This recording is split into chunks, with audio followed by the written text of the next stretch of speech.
Hej, jeg hedder Lis, og det er min stemme, I vil høre nu. Det, der vil ske om lidt, når jeg siger værsgo, så vil I tage jeres ene sko af. I vil lige så stille tage jeres ene sko af og bare lægge foran jer. Værsgo.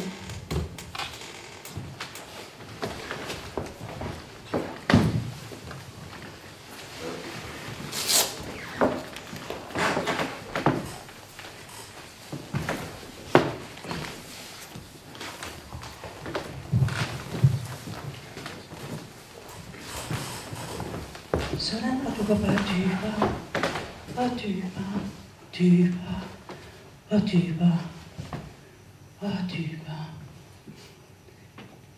Når jeg tæller til 3, og I hører tallet 3, så vil I nu være de største dyreelskere. De største dyreelskere i hele verden. Og lige foran jer, der kan I bare se, at der ligger en stor bunke med små dyreunger, der bare er de sødeste dyreunger. Og I løber selvfølgelig hen og tager den dyreunge, I bare synes er sødest.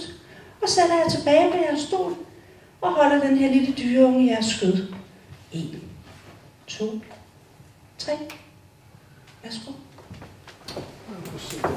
Se, der ligger de. Se, der er de. Tag en. Ja, tag en.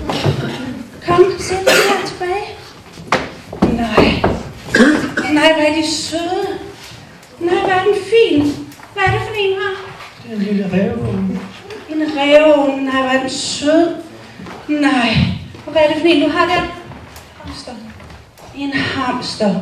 Hvad hedder den? Stop. Nej. Og det er også en fin en. Hvad er det for en, du har her? En sort lille hundevalp. En hundevalp. Hvad er det for en hundevalp? Jeg tror, det er en labrador. En labrador. Hvad er det for en, du har? Det er også en hundevalp. Nej, den er også sød. Hvad hedder den? Bølle. Bølle. Hvad har du? En fritte. En fritte. Bider sådan en, ikke? Nej. Hvad hedder den? Mickey. Mickey. Nej, hvor er de søde. Nej, prøv at lugte til dem. De lugter helt specielt. Sådan nogle helt nye dyreunger. Nej, hvor er de dejlige. De er fantastiske. De er rare. Nej, de er rigtig, rigtig søde. Men lige om lidt, når jeg klapper i hænderne 2 gange, så vil I opdage, at det i virkeligheden bare er sko, I sidder med i hænderne.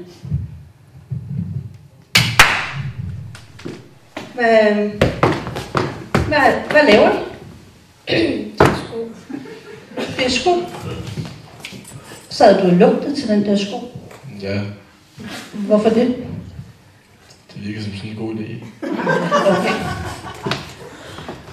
Hvad lavede du i den der sko? Okay. Kig på mine hænder. Kig på mine hænder. Kig på mine hænder, fordi I ved, at I bare skal ned. Så.